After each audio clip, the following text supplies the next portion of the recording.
Dubai చూస్తే ఒక dessert మన కళ్ళ ముందని నేను చూశాను. రోజు రోజుకు ఆ దుబాయ్ వాళ్ళు ఏ విధంగా విజువలైజ్ చేశారు, ఎట్లా అభివృద్ధి చేశారంటే ఒక డెజర్ట్ని ఒక హెవెన్గా తయారు చేసే పరిస్థితికి వచ్చారు.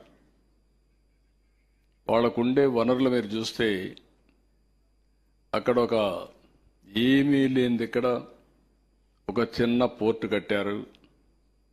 ఆ పోర్ట్ని అంచెలుగా పెంచుకుంటూ వెళ్ళారు. అదే సమయంలో ఒక ఎయిర్పోర్ట్ కట్టి ఆ ఎయిర్పోర్ట్కి ఎయిర్లైన్స్ ఆపరేషన్ మొదలుపెట్టారు.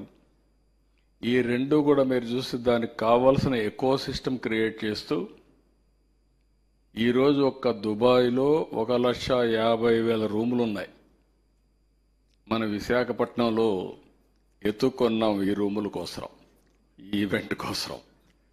కానీ ఒక 10,000 రూములు రావాలని చెప్పి అనుకుంటున్నాం.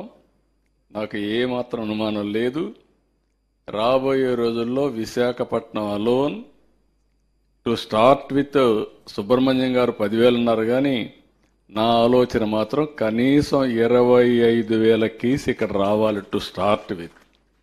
అప్పుడే ఇది గేమ్ చేంజర్ అవుతుంది. నెంబర్ ఆఫ్ హోటల్స్ కానీ టూరిజం కానీ ఇవన్నీ రావాల్సిన అవసరం ఉంది.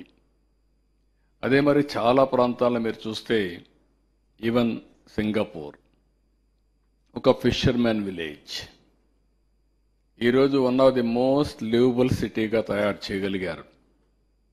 ఇవన్నీ కూడా అక్కడుండే పాలకులు కానీ పబ్లిక్ పాలసీ కానీ అక్కడ చేసిన ప్రయోగాలు కానీ చాలా మంచి ఫలితాలు వచ్చాయి.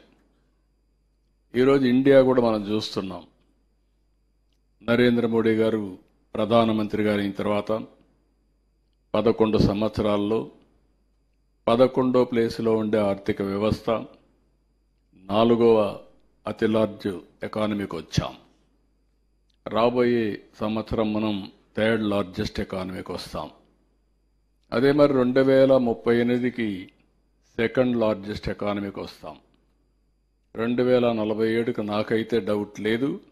ఒకవేళ ఏదైనా సంథింగ్ వెంట్ రాంగ్ అయితే తప్ప, లేకపోతే India by 2047 will become number 1 economy.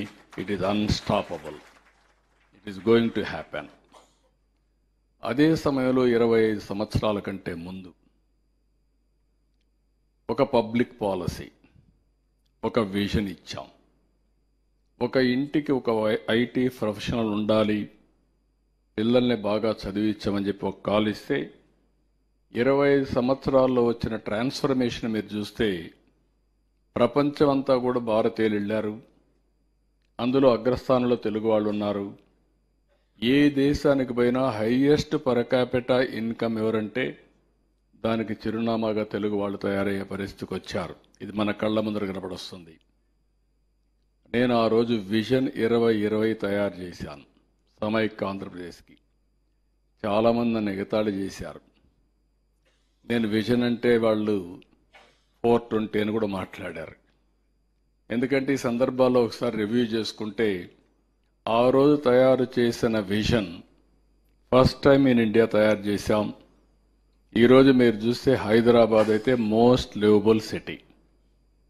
Hyderabad వెనక్కిపోతే చాలామంది ఆ వెస్టర్న్ సైడ్, అది చాలామంది అన్నారు వాస్తు ప్రకారం ఈస్ట్లో కానీ నార్త్ ఈస్ట్లో కానీ డెవలప్ అవుతుంది, కానీ ఎప్పుడు కూడా వెస్ట్ లేకపోదని చెప్పంటే సరే మీరే చూస్తారని చెప్పాం.